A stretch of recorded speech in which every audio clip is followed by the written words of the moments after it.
Notre protagoniste est une totale victime. D'abord, il se faisait harceler et battre quotidiennement, et comme si cela ne suffisait pas, son petit frère se faisait tellement harceler qu'il en a perdu la vue avec de multiples fractures, et comme si cela ne suffisait pas, leurs parents sont également morts dans un accident de voiture. Mais attends, il y a plus. Un jour, à la veille de Noël, un ange diabolique a kidnappé 9 milliards de personnes de la Terre et les a téléportées dans un donjon, leur donnant des capacités uniques. Alors que les autres ont obtenu des capacités comme la super-force ou le contrôle mental, Ryu se retrouve avec une compétence si minable au point où c'en n'est risible. Toutes ses statistiques sont en dessous de la moyenne chacune d'elles. Et son don unique est que lorsqu'il meurt, il revient au jour du réveillon du Nouvel An pour recommencer, mais sans aucune capacité unique et avec des statistiques minables. Il est mort d'innombrables fois, il a été torturé et trahi durant son parcours. Pourtant, Ryu serrait les dents et s'est traîné à travers les étages infernaux, l'un après l'autre pendant des années, il a effectué cela seul. Et enfin, après ce qui semble être une vie entière de souffrance, il a atteint l'étage supérieur. Cependant, le voyage a pris un tournant cruel. Pour accéder au niveau final, il fallait faire partie d'une équipe de 5. Ryu, toujours solitaire et encore puceau, ne répond pas aux critères. Alors, une fois de plus, il est mort. Il était à sa 99e tentative.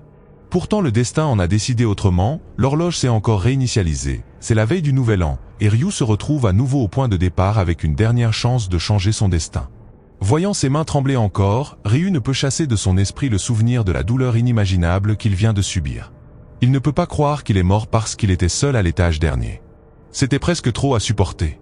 La frustration monte, serrant le poing et fixant ses yeux, il se prépare à tenter le coup encore une fois, une dernière fois. Ryu retire son sweat à capuche et regarde le sol. Il est plongé dans ses pensées, réfléchissant à qui il pourrait éventuellement s'associer cette fois-ci. Lui, c'est Youngmin, le type responsable de la destruction de la vie de Ryu. Youngmin et ses potes sourient car ils sont ravis à l'idée qu'ils vont devenir adultes. Plus besoin de se faufiler avec de fausses cartes d'identité pour avoir de l'alcool. Ils sont d'humeur bavarde parlant des métiers qu'ils veulent faire à l'avenir. Quand vient le tour de Youngmin, son sourire devient plus sombre. Ses amis lui demandent ce qu'il a en tête pour l'avenir, sans hésitation, il dit qu'il va devenir gangster. En entendant cela, ses amis s'arrêtent, ils ont l'air inquiets, presque effrayés. Ils disent au jeune homme qu'il suffit d'une seule erreur dans ce monde et c'est fini pour lui. Mais Youngmin, en belle enflure, balaie cela d'un revers de main. À ses yeux, il n'a qu'une seule vie à vivre, alors pourquoi ne pas la vivre en faisant ce qu'il aime, tabasser les gens. Ses amis rient faiblement mais à l'intérieur ils sont furieux. Ils le qualifient en silence de psychopathe à part entière. Ils pensent aussi à le larguer pour de bon une fois qu'ils seront sortis de l'école.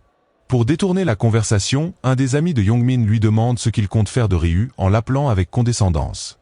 Youngmin se souvient de Ryu comme d'un perdant et avec un sourire sinistre il dit qu'il ne laisserait évidemment pas Ryu partir, et même après avoir obtenu son diplôme, il continuera à faire de sa vie un enfer jusqu'à ce qu'il ait sa dose de plaisir. Puis un de ses amis remarque quelqu'un et tourne pour attirer l'attention de Youngmin. Il lui montre qu'il a trouvé Ryu. En le voyant, le jeune homme devient excité et le compte à rebours pour la veille du Nouvel An commence avec seulement 5 secondes restantes. Mais quelque chose d'inhabituel se produit. Une aura sombre entoure Ryu alors qu'il enlève son sweat à capuche et se tourne vers Youngmin avec un regard froid et déterminé, laissant le jeune homme perplexe en sentant que quelque chose était différent chez lui. La confusion du jeune homme se transforme en une colère bouillonnante alors que Ryu le fixe, il serre les poings, prêt à frapper Ryu. Cependant, ses amis interviennent, suggérant de laisser passer cette fois-ci puisque c'était le Nouvel An. Juste au moment où la cloche sonne pour annoncer l'arrivée du Nouvel An, une voix glaciale résonne dans la zone, s'adressant à tous les humains comme s'ils étaient des créatures insignifiantes. Cette voix inattendue laisse le jeune homme et ses amis stupéfaits, se demandant d'où elle venait.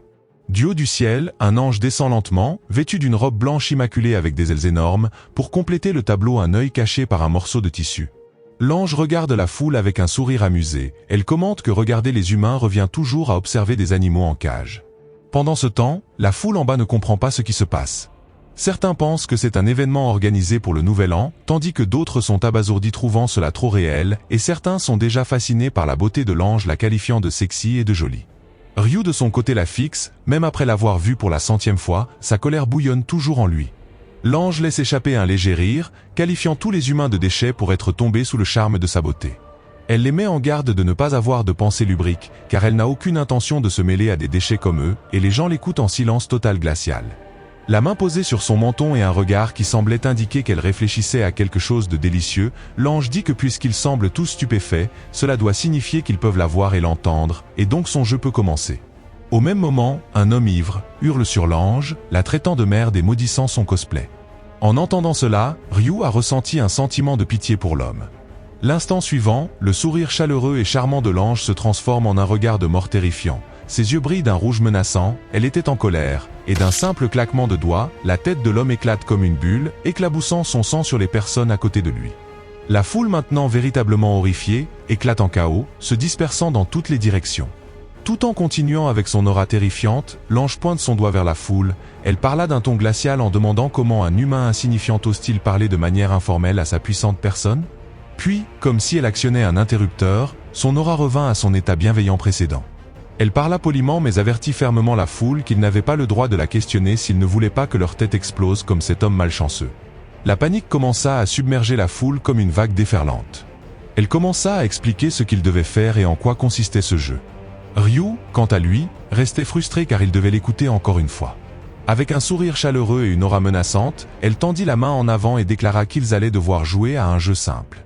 Ce jeu consisterait en 20 quêtes et commencerait le premier de chaque mois. Leurs âmes seraient transportées dans un autre monde et après avoir terminé chaque quête, ils pourraient revenir sur Terre. Cela semblait assez simple.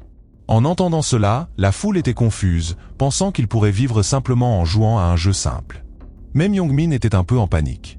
Puis l'ange lâcha une autre bombe, disant que tous les humains ne survivront pas, elle ajoute que seule la moitié des participants survivront.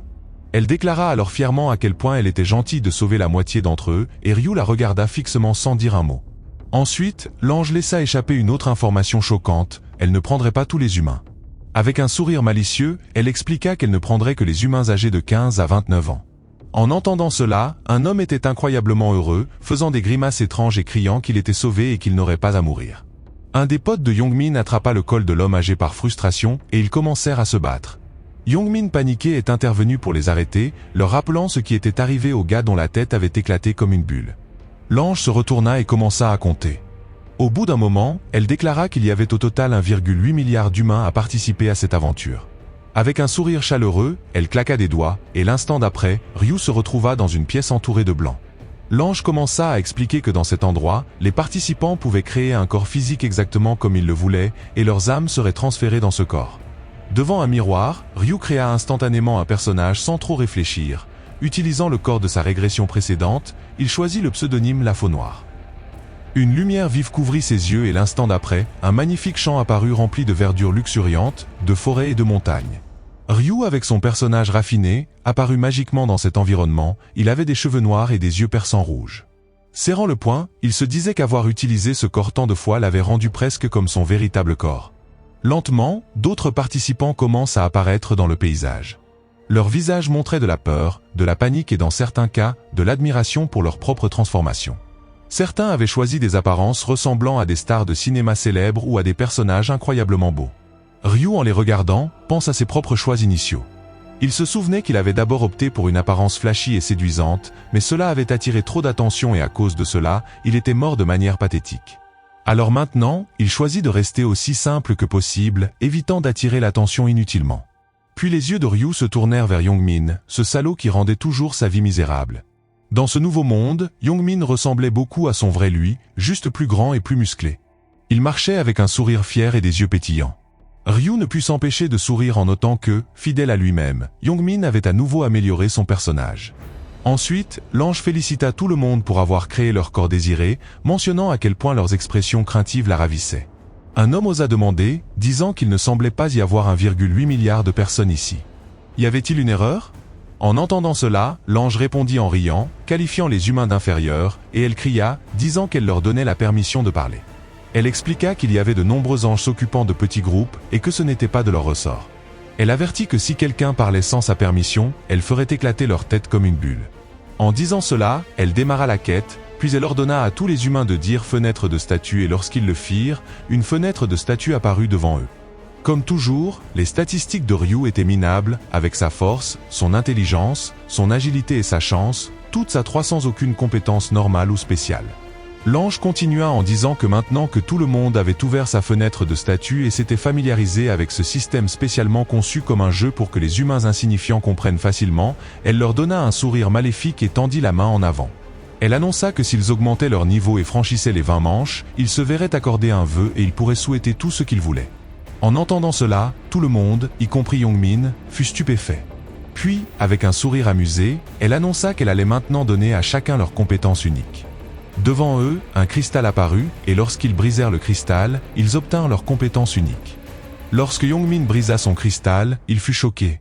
Puis l'ange dit que puisque tout le monde avait reçu sa compétence unique, que le jeu commence. D'un claquement de doigts, une notification apparut devant chacun, leur ordonnant de tuer 100 gobelins pour survivre à cette manche. Et juste comme ça, les gobelins apparurent devant eux. La vue des gobelins s'approchant d'eux avec un poignard fit frissonner les participants. Juste au moment où ils pensaient que les choses ne pouvaient pas empirer, l'ange avait une autre surprise. Écartant les bras, elle invoqua une armée entière de gobelins, amplifiant la panique parmi les participants. L'ange ne pouvait être plus heureuse, son sourire espiègle reflétant sa joie à la perspective d'une bataille de vie ou de mort entre 10 000 humains et 50 000 gobelins. Soudain, un gobelin chargea vers la foule. La tension était palpable. Mais alors, à la surprise de tous, Ryu avança, sans armes, alors qu'il avançait vers le gobelin qui chargeait. Des murmures parcoururent la foule. Tout le monde essaya de l'avertir, affirmant que c'était trop dangereux. Cependant, Ryu semblait avoir un plan différent en tête. Avec une force remarquable, il donna un puissant coup de pied, envoyant le gobelin voler en arrière et choquant toute la foule. Il changea ses plans et décida de montrer toute sa puissance à la foule, car cela faisait partie de ses plans futurs. Saisissant le poignard du gobelin, Ryu fixa son regard sur l'ange, déterminé à attirer son attention. Puis, alors que 2 autres gobelins chargeaient vers lui, Ryu se prépara avec son poignard, en un éclair les 2 furent tués à nouveau. Tous les gens étaient choqués face à cette démonstration de force, ils trouvaient notre protagoniste cool, et une personne commença à dire que ces gobelins pourraient être faibles et qu'ils pourraient eux aussi les tuer facilement, croyant que ce n'était pas un gros problème.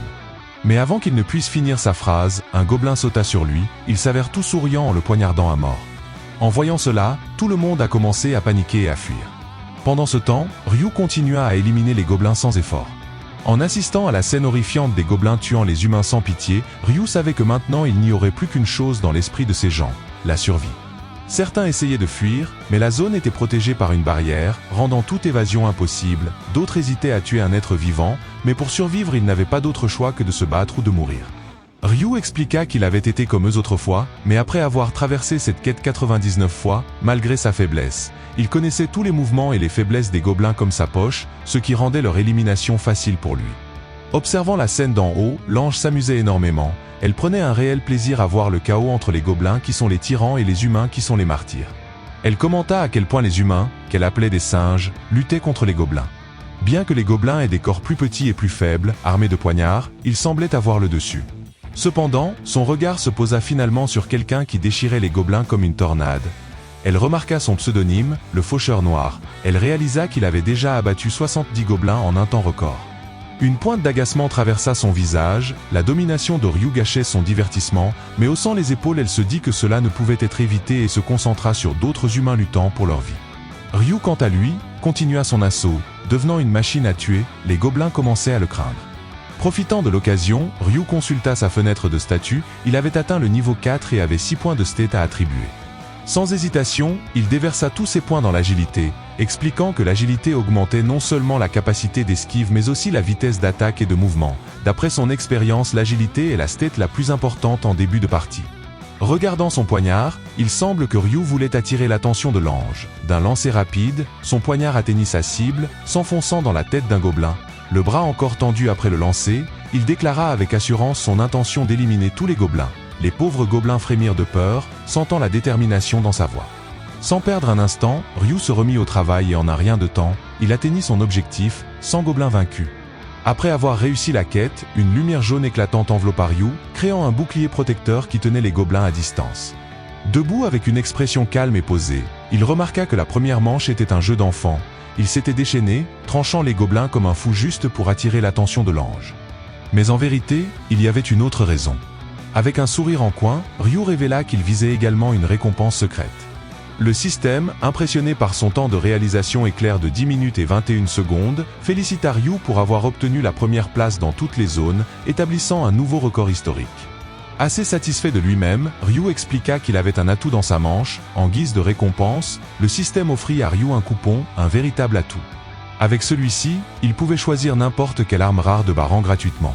Toujours avec la main tachée de sang de gobelin, Ryu cliqua sur le coupon et devant lui apparut un éventail d'armes. Cependant, une pointe de déception traversa son regard. Comprend que son arme principale de prédilection était une faux, une trouvaille rare en effet, il se résigna donc à un poignard, jetant de côté le misérable poignard de gobelin comme un déchet. Pendant ce temps, les autres joueurs étaient toujours engagés dans une lutte pour la vie et la mort. Ryu cependant, jouait dans une autre cour, il consulta tranquillement sa fenêtre de statue et un titre attira son attention. Un titre qu'il n'avait jamais rencontré dans ses 99 vies précédentes, le dernier régresseur, cela était nouveau pour lui et il ne pouvait s'empêcher de se demander ce que cela signifiait. Plus tôt, lorsque Ryu a obtenu sa pierre de compétence unique, en l'utilisant il avait encore obtenu sa compétence unique de régression, jusque-là rien de nouveau. Cependant, le système l'informa rapidement que cela marquait la 100e fois qu'il utilisait cette compétence, il était maintenant temps de lui dire adieu. Cela ne surprit pas beaucoup Ryu, qui avait anticipé que sa compétence serait supprimée après la 100e utilisation sinon il aurait pu régresser indéfiniment. Cependant, il y avait un rebondissement dans l'histoire. Une autre notification du système apparut, prenant Ryu par surprise. Elle l'informait que cette 100e régression lui avait valu un titre spécial, le dernier régresseur. Cette nouvelle laissa Ryu réellement stupéfait. Vois-tu, dans ce monde les titres sont extrêmement rares, et chacun vient avec son lot de compétences et de boosts de statistiques. Dans l'intrigue, Ryu examina son nouveau titre et ce qu'il offrait. La description stipule qu'en cas de mort, il sera ressuscité avec une santé complète, et de plus il pourra choisir l'endroit exact où il reviendra à la vie. Cependant, cela ne peut être utilisé qu'une seule fois. À cette révélation, Ryu afficha un sourire. Il posa son menton sur sa main, réalisant qu'il venait de mettre la main sur quelque chose de vraiment extraordinaire. Après cela, Ryu se sentant un peu agité, s'étira les bras. Il s'ennuyait honnêtement et se demanda comment Youngmin s'en sortait. Après un rapide coup d'œil autour de lui, il repéra Youngmin, le type était toujours debout. Ryu sourit un peu sans trop s'en faire pour la survie de son harceleur. Au fil du temps, de plus en plus de participants terminaient leur quête, mais l'ange semblait sur le point de s'endormir. Elle disait même que cela devenait ennuyeux car il y avait maintenant autant d'humains que de gobelins.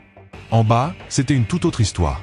Les humains étaient dans un vrai pétrin, certains semblaient être à leur dernier souffle tandis que d'autres pleuraient en tenant leurs proches.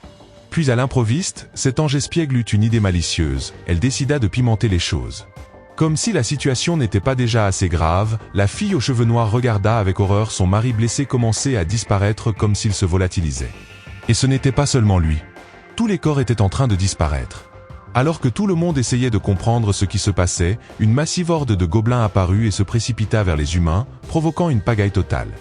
De loin, tout ce que l'on pouvait voir était un combat désordonné et brutal. Les gobelins et les humains se battaient comme s'il n'y avait pas de lendemain, et en haut, l'ange s'amusait comme une folle en riant comme une maniaque. Elle osa même dire qu'elle était généreuse en leur offrant 50 000 gobelins gratuitement. Ryu, quant à lui, se détendait. Assis sous sa barrière protectrice, il ne montrait aucune émotion, même si les choses devenaient assez sauvages de l'autre côté. Après ce qui semblait être une éternité, un message du système apparut annonçant que 5134 personnes avaient réussi leur quête, marquant la fin de la quête. Puis, aussi soudainement qu'il était apparu, tous les gobelins disparurent. Cela laissa les participants complètement perplexes.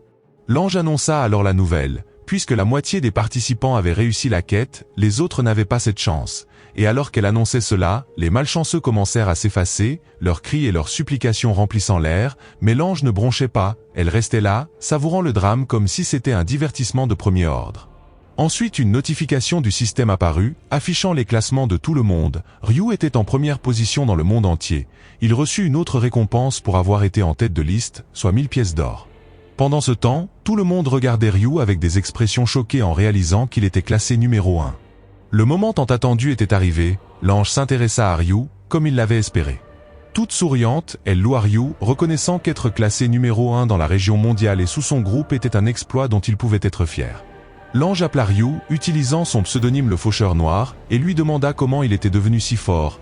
Elle commença à lui demander s'il avait reçu une compétence spéciale et unique, mais s'arrêta en plein milieu de sa phrase, se maudissant elle-même. Ryu, répliquant avec ironie, demanda si elle ne pouvait pas déjà discerner quelle compétence unique il possédait, puisqu'elle était une ange. L'ange en panique, répondit que bien sûr elle le pouvait car elle était une ange puissante, et qu'elle posait simplement la question par curiosité. Ryu sourit intérieurement, sachant qu'elle ne pouvait en réalité pas deviner sa compétence unique. Puis Ryu lâcha une bombe en demandant à l'ange une faveur, ce qui fit disparaître le sourire de son visage. Tellement c'était silencieux qu'on aurait pu entendre une mouche voler à 1000 mètres.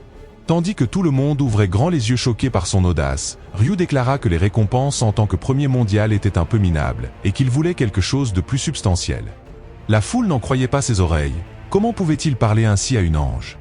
L'ange, se sentant sur le point d'exploser, ayant comme une boule au ventre, demanda d'une voix qui pouvait glacer le sang ce qu'il voulait exactement.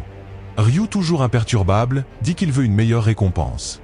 L'ange était à sa limite, ses yeux devenaient aussi sombres que l'abîme, une aura terrifiante tourbillonnant autour d'elle. Elle tendit lentement la main comme si elle allait écraser la tête de Ryu comme un raisin, mais elle s'est retenue, se souvenant qu'elle ne pouvait utiliser son pouvoir d'explosion de tête qu'une fois par jour, et elle l'avait déjà utilisé plus tôt. Dans un revirement soudain, une idée traversa l'esprit de l'ange. Avec un sourire malicieux, elle dit à Ryu qu'elle avait une récompense qu'il aimerait sûrement. Descendant lentement sur le sol, elle expliqua qu'elle aurait normalement ignoré une demande aussi audacieuse, mais qu'elle avait pris goût à Ryu et voulait discuter en privé avec lui. Elle demanda aux autres humains de rester un moment, promettant qu'ils reviendraient bientôt. L'ange et Ryu se dirigèrent vers la forêt, laissant la foule envieuse derrière eux. Tous pensèrent qu'il aurait peut-être dû demander une meilleure récompense aussi, mais réalisèrent rapidement que seul un type comme Ryu pouvait faire une telle demande sans risquer de se faire exploser la tête. En s'éloignant, Ryu jeta un coup d'œil à Youngmin, laissant ce dernier perplexe. Ryu esquissa un sourire en coin et continua son chemin. Alors qu'il s'enfonçait plus profondément dans la forêt, l'ange demanda pourquoi il traînait derrière, affirmant qu'elle n'allait pas le mordre. Ryu acquiesça intérieurement, sachant que l'ange perdait patience. Elle pensait que les humains étaient fous et cupides et elle avait des plans spéciaux pour Ryu. Son visage prit une expression sinistre et elle laissa échapper un rire bas et inquiétant.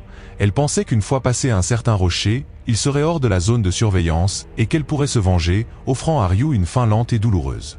En atteignant l'endroit magique, elle essaya de mettre son meilleur sourire, disant à Ryu qu'il allait recevoir sa récompense spéciale, mais avant qu'elle ne puisse réagir, un poing surgit de nulle part.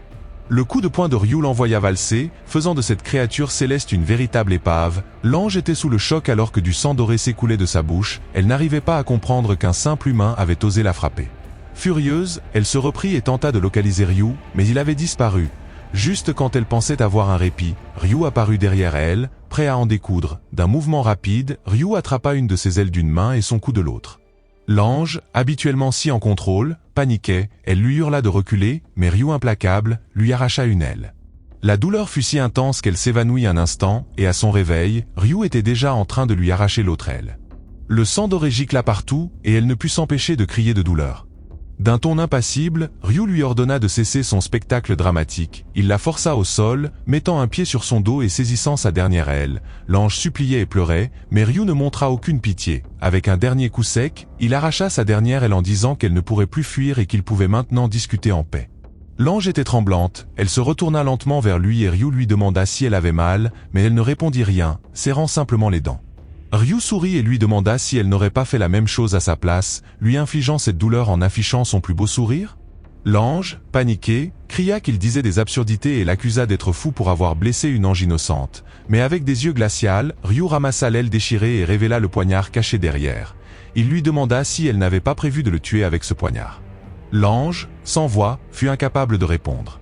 Ryu se leva, jetant l'aile de côté, disant qu'il avait fait cela 88 fois et que c'était toujours aussi satisfaisant. L'ange, confuse, ne comprenait pas ce que Ryu voulait dire. Puis Ryu lâcha une autre bombe, l'appelant par son nom, Biriel, et ajoute qu'il savait tout d'elle et qu'il était temps qu'elle meure. L'ange, terrifié, mélangeant colère et choc, lui demanda comment il connaissait son nom. Ryu répondit qu'il n'y avait pas de sens à expliquer à quelqu'un qui allait mourir. Il sortit un poignard de son inventaire. L'ange commença à crier que s'il la tuait, les conséquences seraient terribles. Ryu, avec un calme glaçant, répondit qu'elle pouvait faire ce qu'elle voulait, mais qu'elle ne pourrait pas utiliser son pouvoir, car elle ne pouvait le faire qu'une fois par jour. L'ange grinça des dents et avertit Ryu que ses camarades ne le laisseraient pas s'en tirer. Mais Ryu, avec une expression calculatrice, lui dit qu'elle était une perdante sans amis, et que personne ne viendrait à son aide. Les autres anges se fichaient de ce qui pouvait arriver à l'une d'entre elles. Ryu s'approcha lentement de l'ange, qui proférait des menaces sur les regrets qu'il aurait en la tuant. Mais avant qu'elle ne puisse finir sa phrase, Ryu leva son poignard et le planta dans sa poitrine avec force. Du sang doré éclaboussa partout, elle cria de douleur mais l'expression de Ryu resta froide et impassible. Le système notifia alors Ryu qu'il avait accompli un exploit incroyable, il était le premier de l'histoire à tuer une ange. En récompense, il reçut 2 prix, l'essence spéciale de l'ange et un cristal de compétence. Ryu expliqua que c'était la raison pour laquelle il avait pris le risque de tuer l'ange. Cette essence spéciale lui conférait une compétence unique, il activa alors la ruine, qui commença à se fusionner avec lui. Le système l'informa qu'il avait gagné une compétence unique, appelée boucher. Cette compétence augmentait toutes ses statistiques de 1% chaque fois qu'il tuait une cible, le rendant encore plus redoutable. Le système ne s'arrêta pas là, il annonça que Ryu avait gagné le titre de premier tueur d'anges, doublant toutes ses statistiques lorsqu'il affrontera un ange en combat. Tendant une fiole contenant l'essence spéciale, Ryu expliqua que c'était la véritable raison de son acte, consommer l'essence spéciale lui permettrait de changer de classe pour devenir faucheur. La classe de faucheur était considérée comme l'ennemi naturel des anges, rendant Ryu un adversaire redoutable contre eux.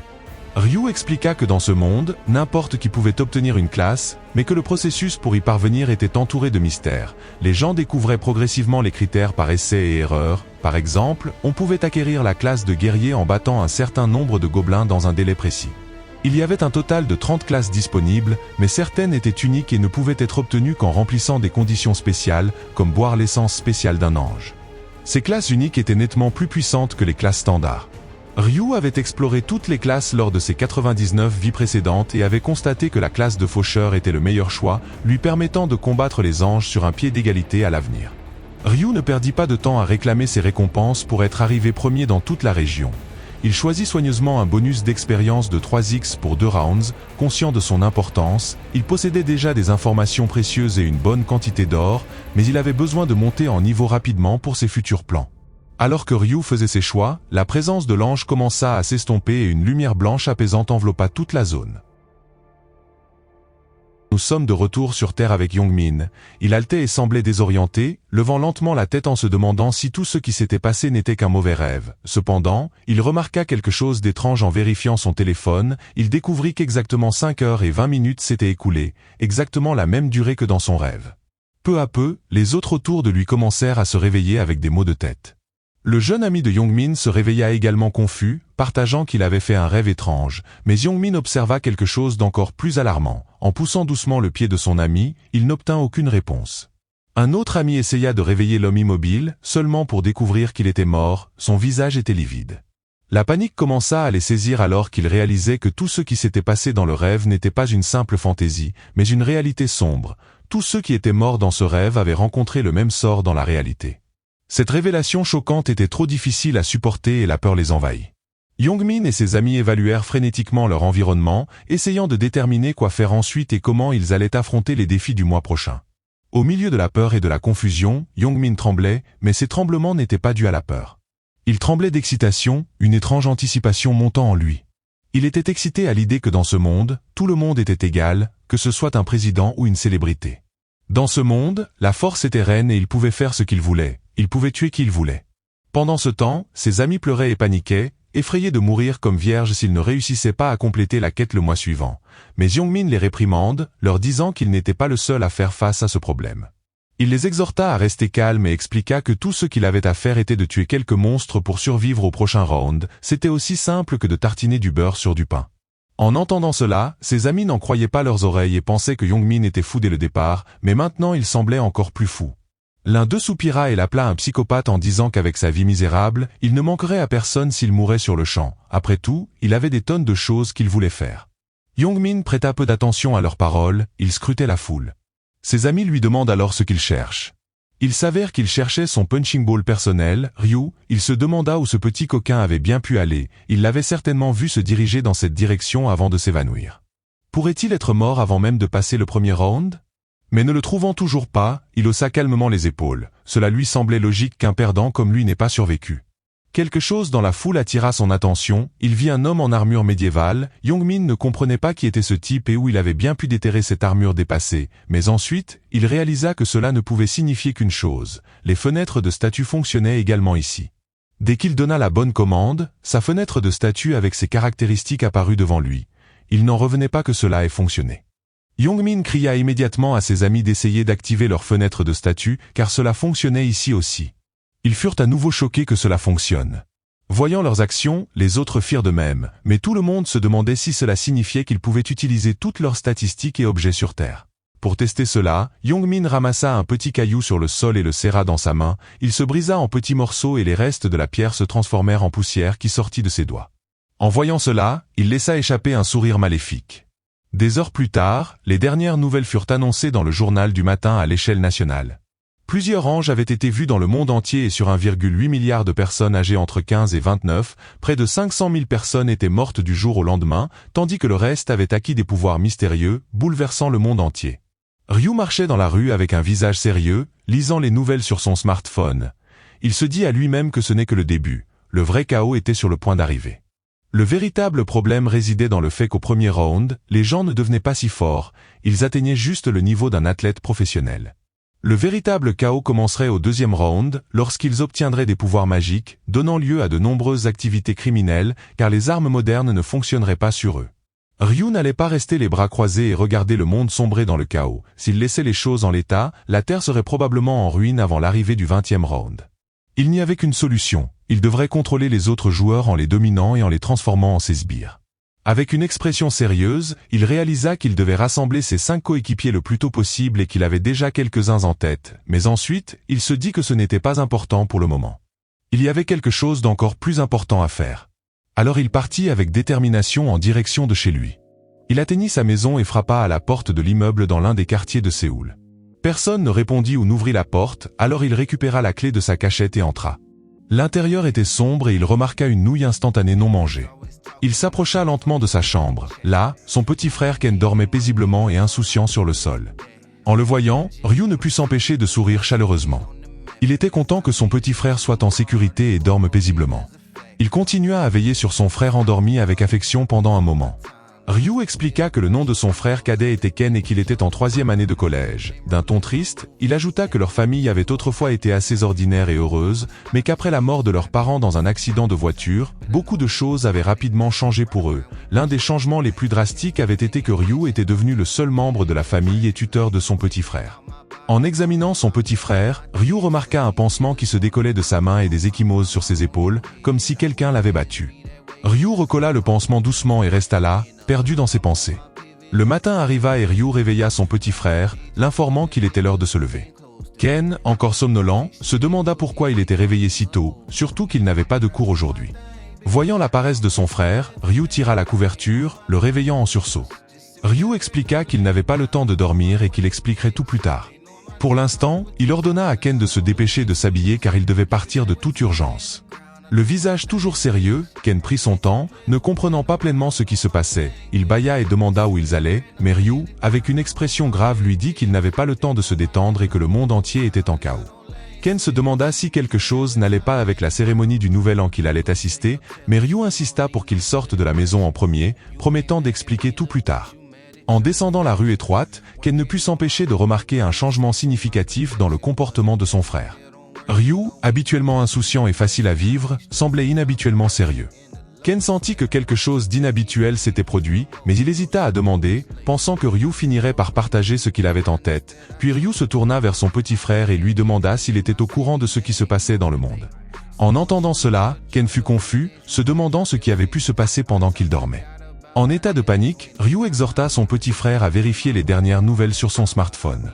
Ken fit défiler rapidement les mises à jour, essayant de comprendre la gravité de la situation, ce qui lui le laissa incrédule. Des histoires d'anges enlevant les âmes des gens et les transportant dans un autre monde où la moitié d'entre eux étaient morts d'une crise cardiaque mystérieuse. La panique s'empara de Ken alors qu'il absorbait ces nouvelles choquantes. Dans son état d'anxiété, il bombarda Ryu de questions, lui demandant s'il avait également été transporté dans cet autre monde. Son frère lui dit qu'il avait été emmené et qu'il ne pouvait en sortir qu'après avoir tué 100 monstres appelés gobelins. En entendant cela, Ken s'inquiéta immédiatement pour la santé de son frère et lui demanda s'il était blessé. Ken bombarda Ryu de questions, mais Ryu le rassura en lui disant de ne pas s'inquiéter pour lui. Cependant, en entendant cela, Ken s'inquiéta encore plus. Après tout, Ryu était sa seule famille, son unique frère et la personne la plus chère à ses yeux. Ryu était tout son monde, et l'idée que quelque chose puisse arriver à son frère était insupportable. Pour remplir à la fois les devoirs de mère et de père, Ryu était devenu mentalement fort dès son plus jeune âge, mais avoir un esprit fort et tuer 100 monstres étaient des choses complètement différentes. Voyant son petit frère inquiet, Ryu sourit et lui dit de ne pas trop s'inquiéter, il le rassura en disant qu'il expliquerait tout plus tard, mais pour l'instant, il n'avait pas beaucoup de temps et devait agir rapidement. Puis Ken s'arrêta et demanda à Ryu de lui dire où ils allaient. Il était prêt à suivre Ryu, mais toutes ces informations étaient trop pour lui à gérer, et il ne le suivrait que s'il lui disait où ils allaient. Voyant la main blessée de son petit frère, Ryu se tourna vers Ken et lui dit d'une voix froide qu'il allait attaquer la cachette de Tegu, qui était le chef des brutes de sa classe, ce qui choqua son petit frère.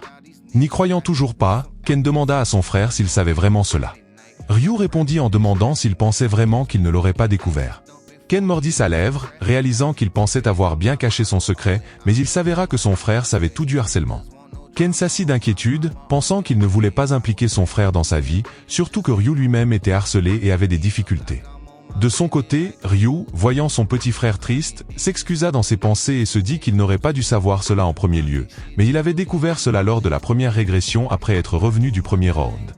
Après son retour, Ryu avait dormi toute la journée en dépression et son petit frère était parti quelque part le matin, quand soudainement Ryu fut réveillé par la sonnerie du téléphone. Agacé de savoir qui pouvait bien l'appeler, il prit le téléphone encore endormi, il demanda qui appelait, et la voix lui demanda immédiatement s'il était le tuteur de quelqu'un nommé Ken, ajoutant qu'il devait venir immédiatement à l'hôpital. La seconde suivante, il s'habilla rapidement et sortit en courant de l'appartement. Ce jour-là, son petit frère avait été tellement harcelé par Tegu que Ken était devenu aveugle avec de multiples fractures. En regardant son frère cadet assis dans le coin de sa chambre, les bras autour de ses genoux et en déprime totale, Ryu fut choqué et en colère contre lui-même. Il était si faible et pathétique qu'il n'avait même pas pu protéger son petit frère. Et maintenant qu'il n'était plus ce perdant faible et pathétique, il ferait tout pour protéger son petit frère. Sa première mission était de battre à mort ce fils de brute. Dans une vieille usine, Tegu battait quelqu'un furieusement, demandant pourquoi il ne lui avait pas apporté les 2000 € comme il l'avait ordonné. Tremblant de douleur et d'agonie, l'homme essayait de dire quelque chose, mais ne parvenait qu'à émettre un autre gémissement douloureux. Tegu prit cela comme une marque d'ignorance, ce qui le rendit encore plus en colère. Il leva son pied et le balança vers le pauvre type avec colère dans les yeux. Puis il recommença à battre l'homme, qui n'avait aucune chance de résister. Résister aurait empiré les choses, car son agresseur n'était pas seul. Les amis de Tegu restaient à côté, regardant ce passage à tabac unilatéral avec un sourire nerveux, mais ils étaient en réalité tendus et effrayés par l'attitude impitoyable de Tegu. Il était très imprévisible et très cruel, même les autres lycéens avaient peur de lui. Tegu mesurait 185 cm de haut et avait une grande carrure pour un élève de deuxième année de lycée. Indubitablement, il dominait ses pairs et était célèbre même parmi les gangsters pour ses compétences en combat. Après un moment, l'homme fut finalement achevé par les coups, criant durement, il se gratta le cou et se dirigea vers ses camarades, se plaignant qu'il ne pourrait pas acheter une moto aujourd'hui, car il n'avait pas obtenu l'argent qu'il devait recevoir. Voyant le gars en colère s'approcher d'eux, le groupe de ses copains était sous tension. Malheureusement, leurs craintes se réalisèrent lorsque Tegu s'approcha de son gang et leur demanda s'ils connaissaient quelqu'un chez qui ils pourraient obtenir l'argent pour acheter la moto. Le gang fut pris au dépourvu et chacun se gratta nerveusement l'arrière de la tête. Puis, un de ses membres se souvint soudainement d'un nom et se tourna vers Tegu en demandant pourquoi ne pas appeler ce grand gars aux cheveux bouclés de leur classe. Les lèvres de Tegu s'étirèrent en un sourire maléfique en réalisant de qui il parlait. Il ajouta alors qu'il avait prévu de l'appeler aujourd'hui de toute façon, car il pensait qu'il méritait une bonne raclée comme cadeau de Nouvel An. Il pensait à comment ils allaient battre Ken, et Tegu avec un visage agacé, déclara que Ken était pratiquement sans abri et qu'il ne gagnerait rien de lui. Il décida alors que lorsqu'il viendrait, il le battrait jusqu'à le rendre aveugle pour être si pauvre. Subitement, des pas résonnèrent dans l'usine vide et à l'entrée, Ryu entra dans le bâtiment avec confiance tandis que Ken le suivait, hésitant. En voyant Ken, les pseudo-gangsters commencèrent à rire, disant qu'il allait justement l'appeler, et le voilà qui venait de lui-même. Puis, en remarquant une autre personne à côté de Ken qui était debout avec confiance, Tegu s'énerva en se demandant qui c'était. Il cria alors fortement en maudissant Ken, lui demandant comment il osait amener quelqu'un sans sa permission. Mais Ryu resta là dans le silence, les fixant d'un regard perçant. Ken commença à trembler de peur en voyant ce traitement silencieux, ce qui agaça encore plus Tegu.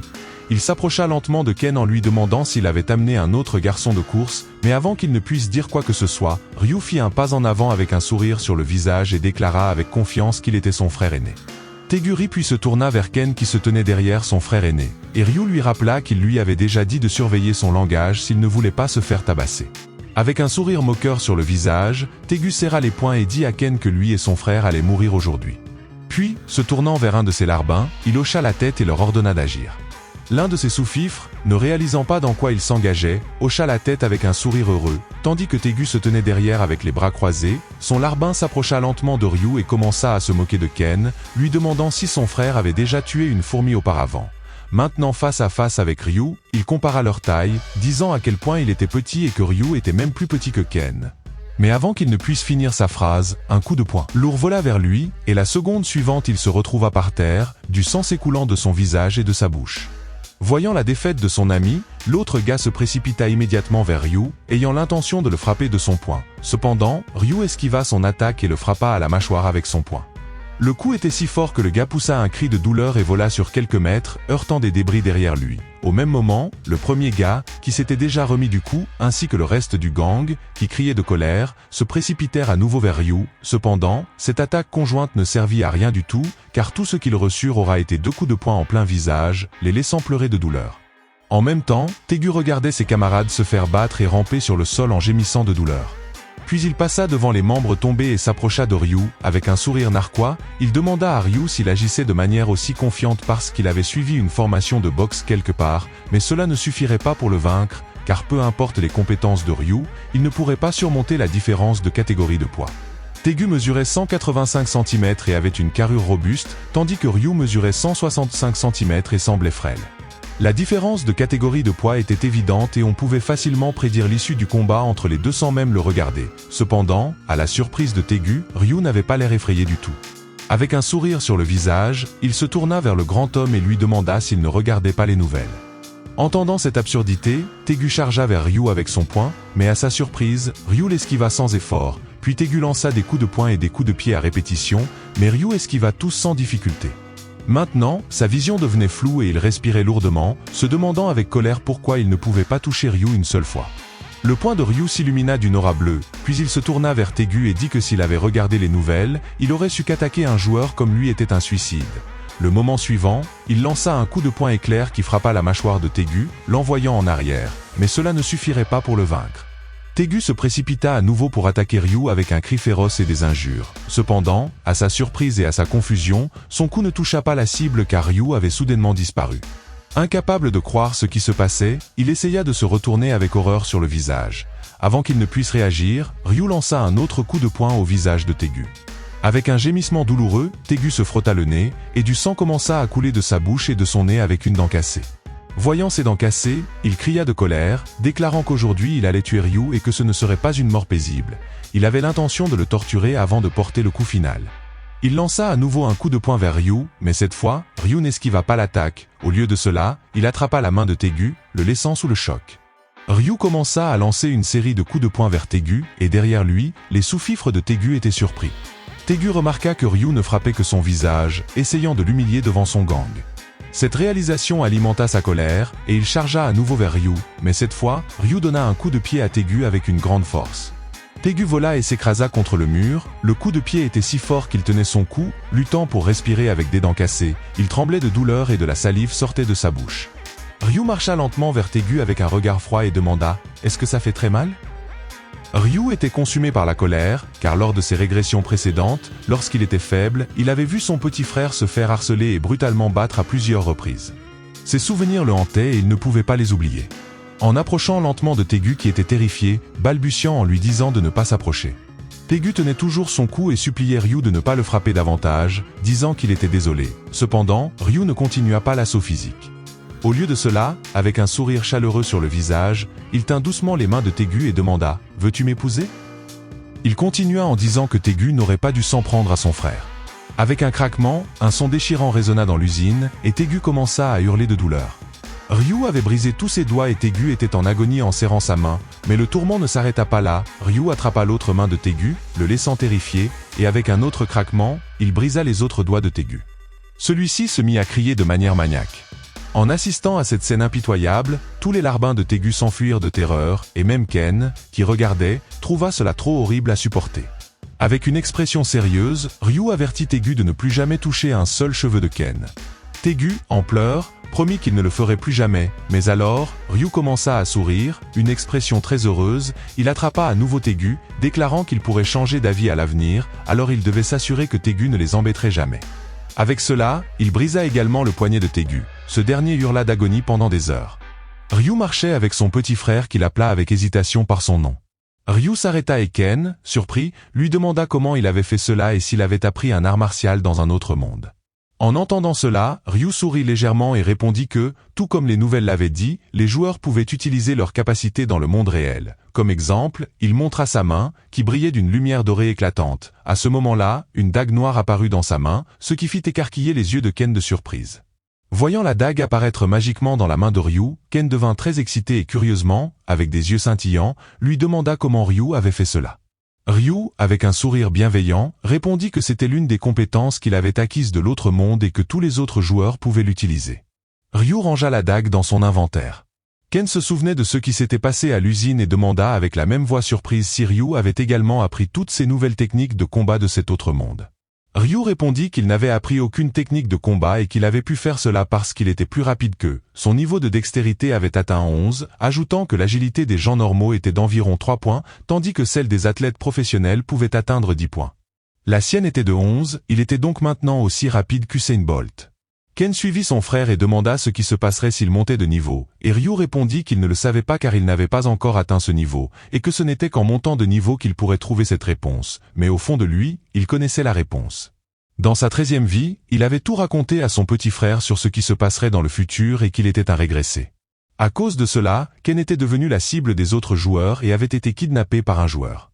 Bien qu'il ait pu se venger, il ne voulait plus ressentir ses émotions, et encore moins faire souffrir son petit frère à cause de cela. Se tournant vers son petit frère qui le suivait, il se dit qu'il devait se préparer à le protéger dans le futur combat entre les joueurs. Puis le ventre de Ken gargouilla et Ryu demanda s'il avait faim, suggérant qu'il aille manger un bon petit déjeuner ensemble. Entendant cela, Ken hocha joyeusement la tête, les yeux brillants. Les deux frères entrèrent dans le magasin le plus proche. Ryu se dirigea immédiatement vers le distributeur automatique. Voyant cela, Ken lui demanda où il allait, en disant que les nouilles étaient à un autre endroit.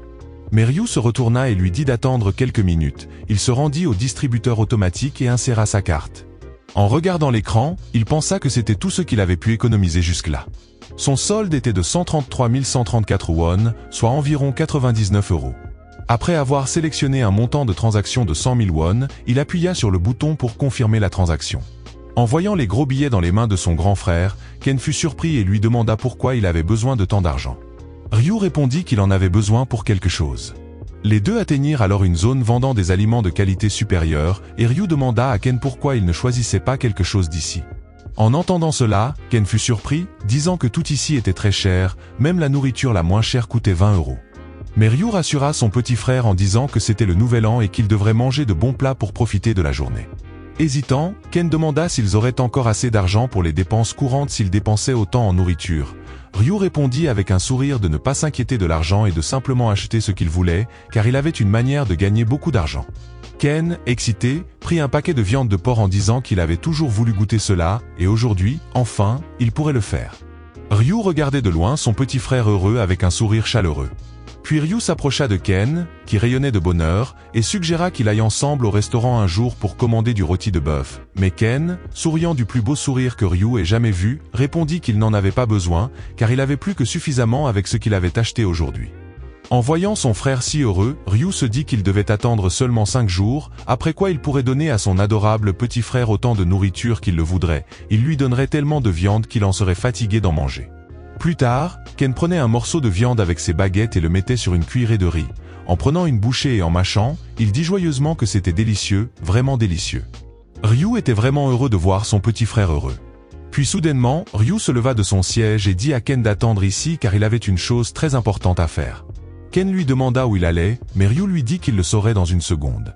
Ryu revint après un moment et frappa bruyamment la table de sa main, y posant son stylo. Confus, Ken remarqua alors de nombreux billets de loterie et demanda à Ryu d'une voix incertaine si tous ces billets étaient des billets de loterie.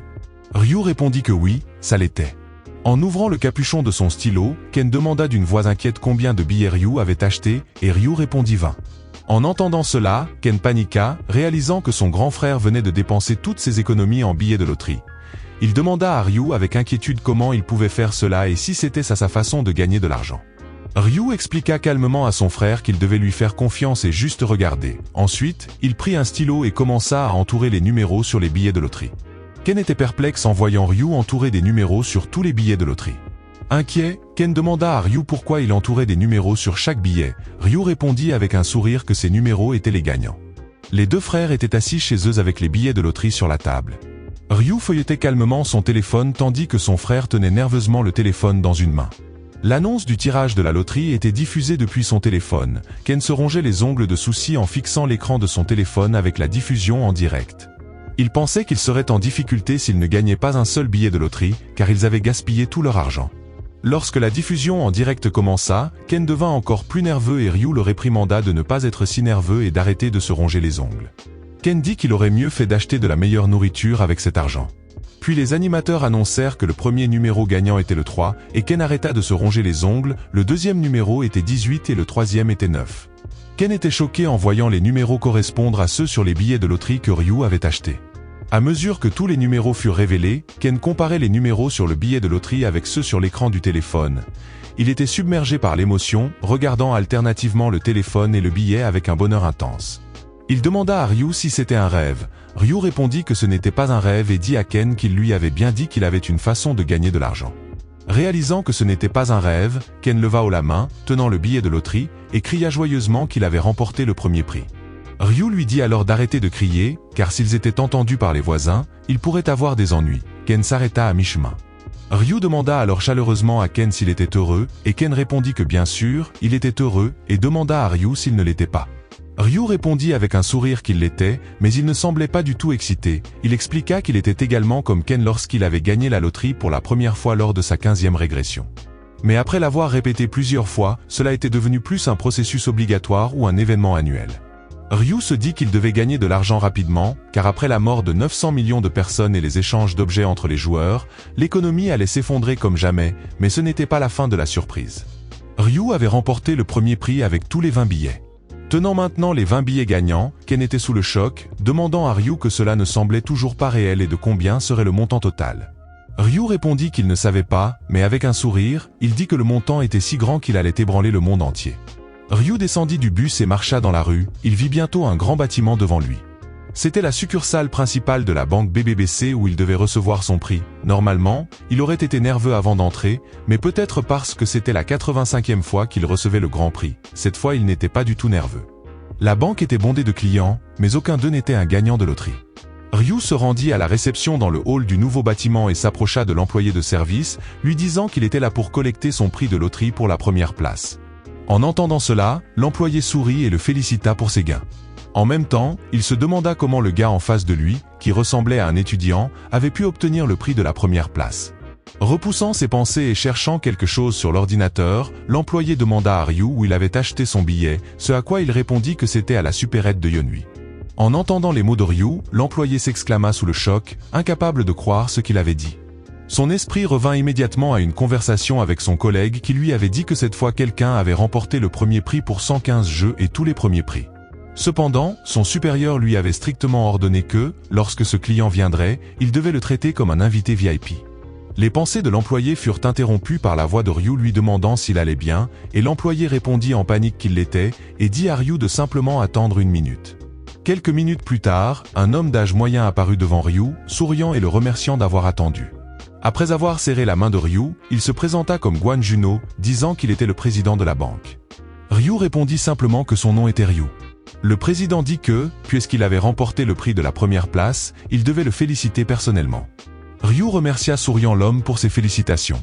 Ensuite, l'homme proposa de l'escorter à l'endroit où il pouvait récupérer ses gains, lui disant de le suivre.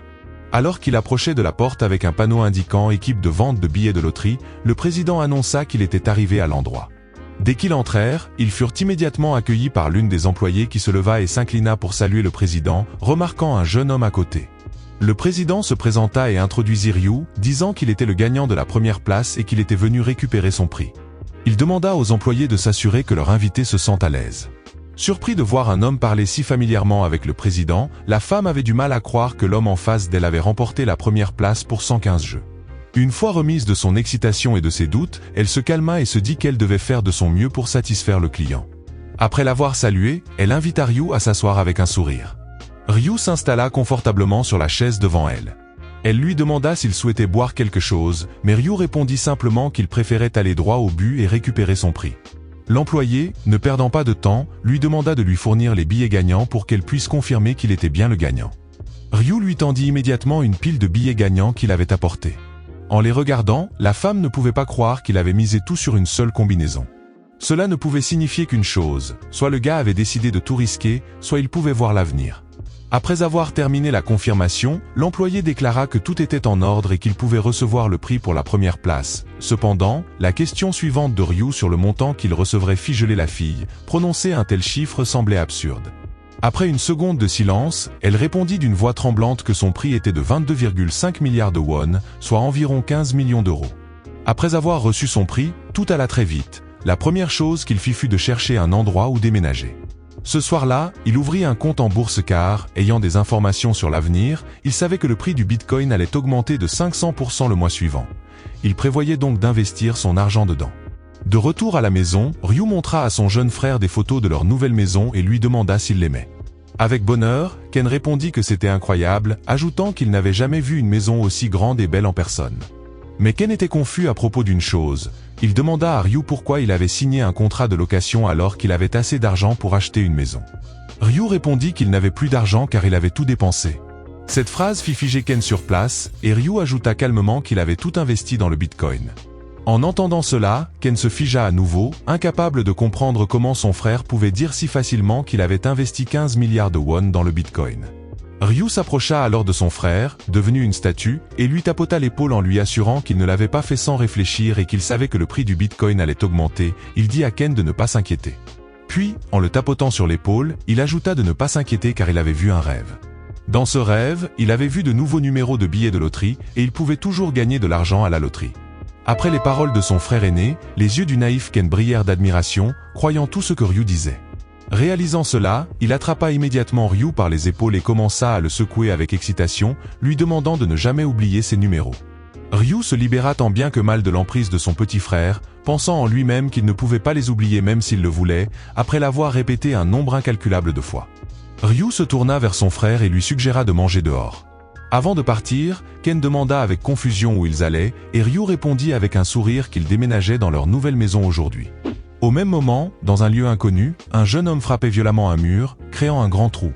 Avec un sourire malveillant, il se dit à lui-même que mettre tous les points en force était la bonne décision. En frappant le mur à nouveau, il ajouta qu'il avait même pu obtenir une salle de puissance qui doublait sa force. Alors qu'il continuait à frapper le mur, il commença à rire de manière maniaque, disant que maintenant, avec ce point puissant, personne ne pourrait l'arrêter. Des veines commençaient à apparaître sur sa main alors qu'il serrait le poing, prêt à continuer à frapper le mur. Après un moment, Youngmin était maintenant devant la porte de Ryu, frappant la porte et criant le nom de Ryu. Ne recevant pas de réponse, il se dit d'abord que Ryu est mort lors du premier tour, mais plus tard il découvrit que son nom n'était pas sur la liste des morts et que Ryu ignorait même tous ses appels.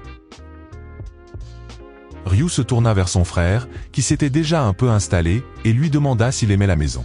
Ken répondit avec enthousiasme qu'elle était magnifique et qu'il avait l'impression de rêver. Puis, Ryu lui dit gentiment qu'il était heureux que Ken soit content et qu'il aime la maison. Soudain, le visage de Ken devint un peu triste, il s'excusa alors auprès de son frère aîné d'une voix incertaine et inquiète. Ryu le regarda avec confusion, ne comprenant pas pourquoi il s'excusait. Ken continua d'une voix contrariée, disant que Ryu serait transféré dans un autre monde le mois prochain et qu'il devrait se battre pour sa vie. Sachant cela, comment Ken pouvait-il se réjouir et être heureux ? Cette atmosphère triste fut brisée par Ryu, qui tapota l'épaule de son frère, lui demandant pourquoi il était si triste. Il ajouta « Tu penses que je ne pourrai pas revenir du prochain tour ?» Ken ne dit rien, et Ryu en plaisantant lui dit d'arrêter de penser à des bêtises et de le suivre. Il avait entendu dire que la salle de restauration au 2e étage vendait des plats vraiment délicieux, alors il devrait aller en profiter. Ken accepta, encore inquiet. Puis, soudainement, un message arriva sur le téléphone de Ryu. Après avoir lu le message, il se rendit compte qu'il venait de Youngmin, et Ryu continua de l'ignorer, mettant son téléphone dans la poche de son manteau. Il pensa à rendre visite à Youngmin le lendemain. Le lendemain matin, un Ryu encore somnole sortit de la chambre et fut surpris de voir Ken tout habillé, prêt à partir quelque part. Lorsqu'il lui demanda où il allait, Ken répondit joyeusement qu'il avait commandé des gâteaux de riz et qu'il allait les chercher. Encore endormi, Ryu ne comprit pas immédiatement de quoi il parlait. Autant qu'il se rappelait, cela ne s'était jamais produit auparavant, bien que la régression ne garantisse pas que tout se passe exactement comme dans le passé, c'était un changement significatif. Se tournant vers son frère cadet, qui avait déjà fait ses valises et avait l'intention de partir, Ryu lui demanda pourquoi il avait décidé de les acheter. Ken répondit qu'il allait les offrir aux voisins comme cadeau pour célébrer leur emménagement, car il pensait que ce serait une bonne manière de faire. Ryu répondit pensivement qu'être en bon terme avec les voisins était une excellente idée. Au plaisir de voir le visage satisfait de son frère aîné, Ken proposa de les distribuer lui-même, ajoutant que Ryu pouvait rester ici et se reposer. Cependant, Ryu n'était pas d'accord, répondant qu'ils devraient distribuer les cadeaux ensemble. Il dit alors à Ken d'attendre un moment pendant qu'il va se changer. Après un moment, ils sonnèrent à la porte du premier appartement, d'où une voix se fit entendre quelques secondes plus tard, demandant qui c'était. Ken, avec un sourire sur le visage et un gâteau de riz dans les mains, informa jovialement qu'il était leur nouveau voisin et qu'il venait maintenant les saluer. En ouvrant la porte, une femme d'âge moyen les salua également avec un sourire, puis remarquant que les deux se ressemblaient beaucoup, elle demanda s'ils étaient frères. Ken répondit en souriant qu'il l'était, lui tendant un gâteau de riz. Il lui conseilla de les manger tant qu'il était encore chaud. Elle reçut joyeusement le gâteau et remercia les frères. Après avoir passé encore un peu de temps à saluer leurs voisins et à leur offrir des cadeaux, ils terminèrent presque d'accueillir tout le monde. Ils se dirigèrent vers le dernier appartement au dernier étage, le plus cher et le plus sécurisé. Alors que Ken sonnait à la porte, Ryu pensait qu'il devait y avoir quelqu'un d'une famille riche ou une célébrité dans un tel endroit. Même après avoir sonné pendant un moment, personne ne répondit, ce qui le fit penser que peut-être personne n'était à la maison. En appuyant une fois de plus sans obtenir de réponse, il se tourna vers son frère aîné, qui se tenait près du mur, et dit un peu confus et triste que personne ne semblait être là. Ils allaient se diriger vers l'ascenseur lorsque le bruit de la porte s'ouvrant les fit se retourner. La personne qu'ils virent à ce moment-là choqua Ken tandis que Ryu, bien que légèrement surpris, ne changea pas beaucoup de visage. Devant eux se tenait une fille d'une apparence magnifique, vêtue de vêtements élégants, qui les regardait avec incompréhension. En voyant l'actrice Seo Harin, Ken resta sans voix, une certaine timidité s'insinua en lui. Il ne put s'empêcher de dire à voix haute combien elle était jolie, ressemblant à un ange incarné. Avant que l'un ou l'autre ne puisse dire un mot, un homme vêtu de noir se plaça juste devant Harin. Avec un ton vraiment rude, il demanda aux frères qui ils étaient, ajoutant une remarque désobligeante sur le fait qu'il était peut-être des fans de Mademoiselle Harin, ce qui agaça Ryu. Croisant les bras, Ryu clarifia qu'ils n'étaient pas des fans et qu'ils venaient juste d'emménager dans l'immeuble. Pendant ce temps, Ken se sentait un peu timide.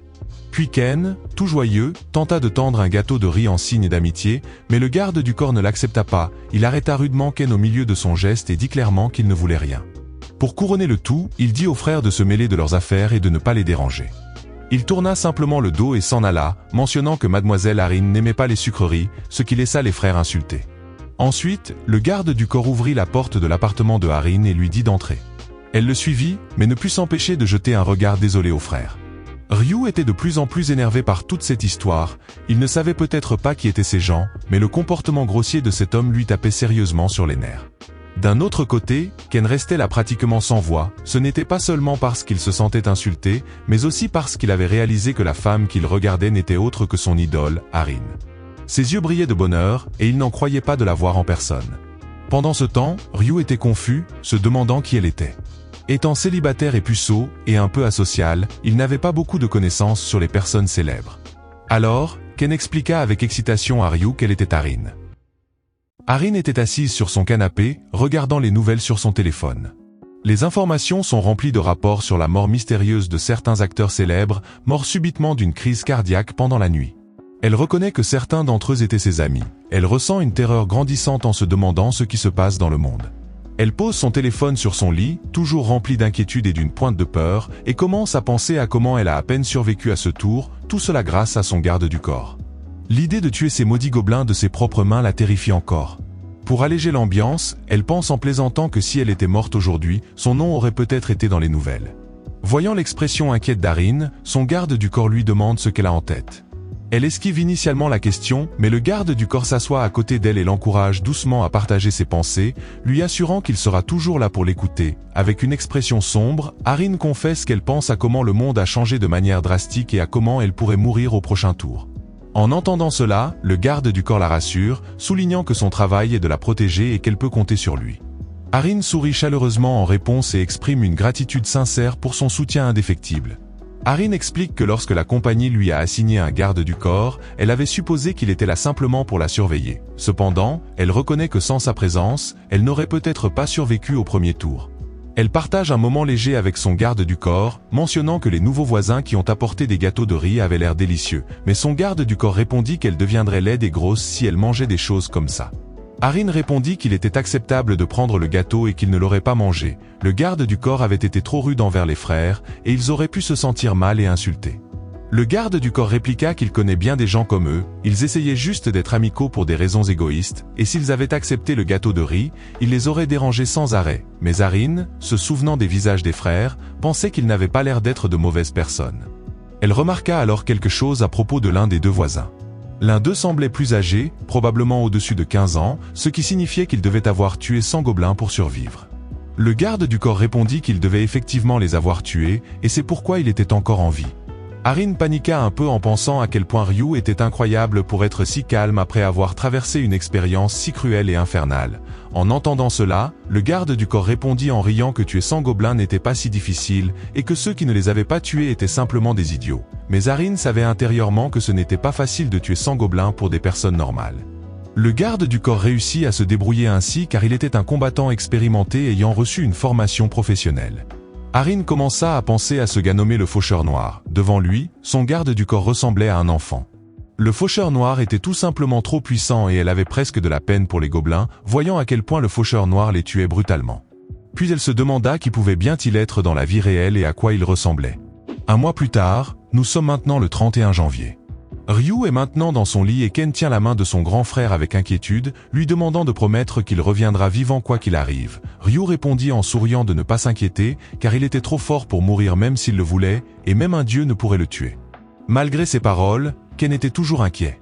Ryu lui tapota alors la tête en disant de ne pas trop s'inquiéter et de manger une fois que son âme serait transportée dans un autre monde, et de dormir.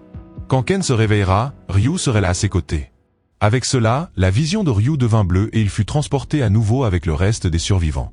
Alors que tous les survivants se dirigeaient vers le donjon, ils furent frappés par une vague de panique. Certains poussèrent des cris de pure peur, tandis que d'autres regardaient autour d'eux en essayant de comprendre cet endroit qui ressemblait plus à une forêt dense qu'à autre chose.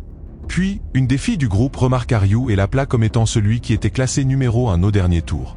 Ryu se tenait droit, absorbant l'attention, et remarqua les murmures à son sujet qui commençaient à se répandre. C'était un bon signe pour les plans qu'il avait en tête, il voulait que tout le monde reconnaisse qui était aux commandes. Les yeux de Ryu croisèrent brièvement ceux de Youngmin, mais avant qu'il ne puisse s'attarder là-dessus, une voix remplit l'air. C'était un autre ange, et elle était vraiment séduisante, mais différente de celle d'avant. Les questions fusaient dans la foule à propos de ce qui était arrivé au dernier ange.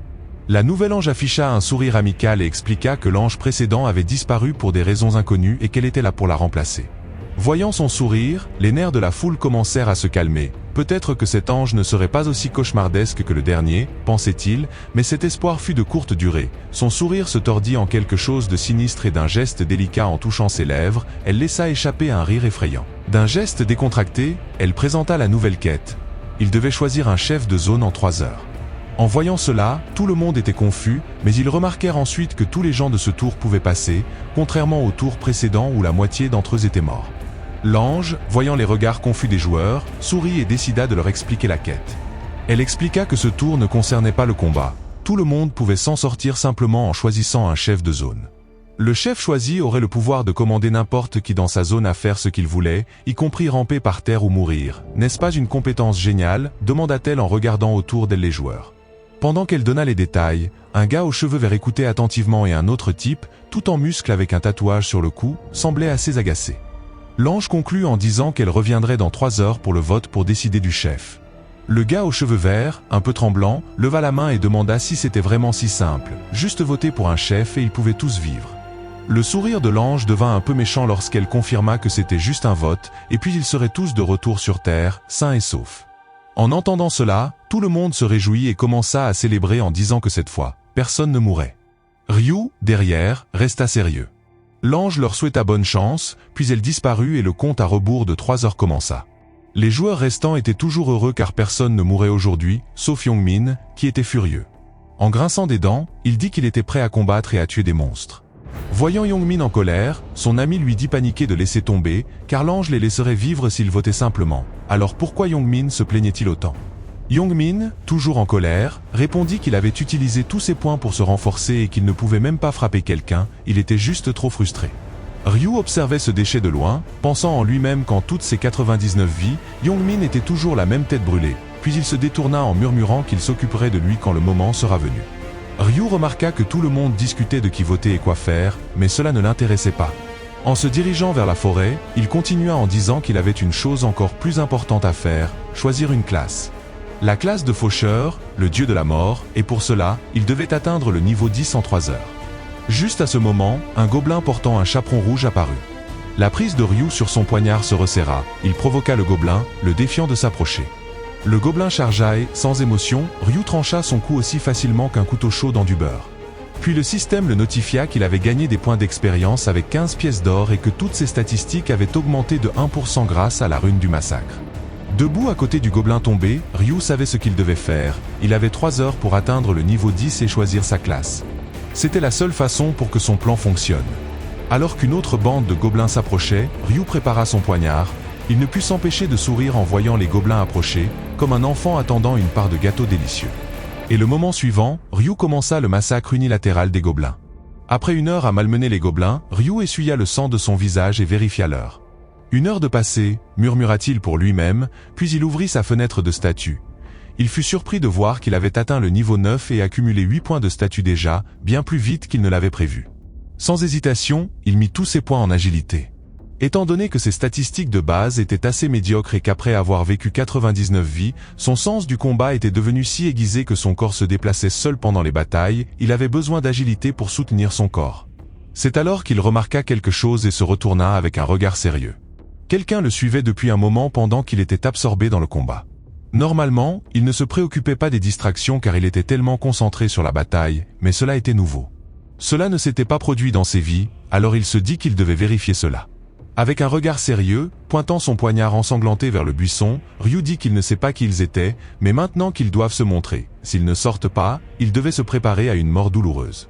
À peine Ryu avait-il fini sa phrase qu'une belle femme aux cheveux bruns en désordre apparut, les bras levés, disant paniquée qu'elle était là. En la voyant, Ryu réalisa qu'elle n'était autre que l'actrice qu'il avait rencontrée au premier étage, celle dont son petit frère est fan. Ryu commença à se demander pourquoi elle le suivait. Arin était sur le point de s'excuser et d'expliquer pourquoi elle suivait Ryu quand soudain quelqu'un d'autre intervint dans la conversation. C'était une figure familière, il s'avéra que c'était ce garde du corps impoli d'il y a un mois. Il s'excusa rapidement, précisant qu'il n'avait pas suivi Ryu pour de mauvaises raisons, il voulait juste que Ryu prenne les choses calmement. Ryu aperçut le surnom du garde du corps, Sanshul, et sa réaction fut immédiate. Ses yeux s'écarquillèrent en reconnaissant le nom.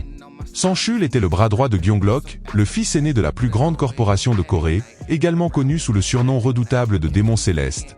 Il était l'une des personnes que Ryu voulait recruter dans son équipe, avec un prêtre dont on disait qu'il avait le pouvoir de ressusciter les morts. Ryu ne s'attendait pas à tomber sur le bras droit de Gyeonglok si tôt et cela le fit se demander pourquoi un tel type protégerait Arin. Puis il comprit, le prêtre pourrait bien être cette fille maigre et innocente juste devant lui. Gardant son calme, la voix de Ryu baissa alors qu'il leur demandait directement pourquoi ils le suivaient. Ils admirent qu'il était sur sa trace depuis qu'il avait mis le pied dans la forêt. Arin semblait un peu nerveuse en expliquant, disant qu'elle avait une proposition pour lui avec un sourire plein d'espoir. Elle dit qu'elle voulait faire équipe avec lui et demanda s'ils pouvaient unir leurs forces. En entendant cela, Ryu sourit et répondit que s'unir signifie que les deux parties s'aident mutuellement. Arin répondit nerveusement que c'était vrai. Ryu rétorqua qu'il ne voyait pas comment il pouvait lui être d'une quelconque aide, donc il ne voulait pas s'associer avec eux. Sur un ton rude, il continua en disant qu'il devrait partir et arrêter de lui faire perdre son temps avec ses bêtises. Et avec cela, Ryu se retourna en disant qu'il n'avait aucun désir de former une équipe et commença à s'enfoncer plus profondément dans la forêt. C'était sa manière de se venger du garde du corps. Alors que Ryu s'éloignait, le garde du corps était vraiment agacé, disant que Ryu était vraiment arrogant, mais Arin s'effondra à genoux, épuisé, murmurant que l'aura de Ryu était intense, comme s'il pouvait lui arracher un morceau de chair à tout moment. Elle continua en disant qu'elle voulait vraiment faire partie de l'équipe de Ryu depuis la première fois qu'elle l'avait vu combattre, mais cela n'a pas bien marché. Le garde du corps, toujours agacé, dit qu'il avait déjà dit à Arin que les gens forts comme lui avaient toujours de gros égos, qu'il aimait agir seul et détestait travailler en équipe. Debout à côté des cadavres de gobelins, il réfléchissait à ce qu'il allait faire pendant le temps restant avant le vote. Ils décidèrent de chasser quelques gobelins comme Ryu pour monter de niveau. Puis, alors qu'ils commençaient à s'enfoncer dans la forêt, on peut soupçonner quelqu'un les suivre depuis les buissons. Plus profondément dans la forêt, Ryu continuait impitoyablement à tuer les gobelins pendant que les gobelins essayaient de fuir pour sauver leur vie. Après avoir tué des gobelins pendant 1 heure, un groupe de gnolls approcha de lui. En voyant les gnolls, Ryu afficha un grand sourire éclatant, disant que quelque chose de délicieux était venu de son propre chef. Puis, alors que le groupe d'hommes-loups attaquait Ryu en même temps, Ryu, d'un seul coup, les massacra comme des légumes et leurs parties de corps déchirées tombèrent du ciel comme de la pluie. Avec cela, Ryu atteignit enfin le niveau 10.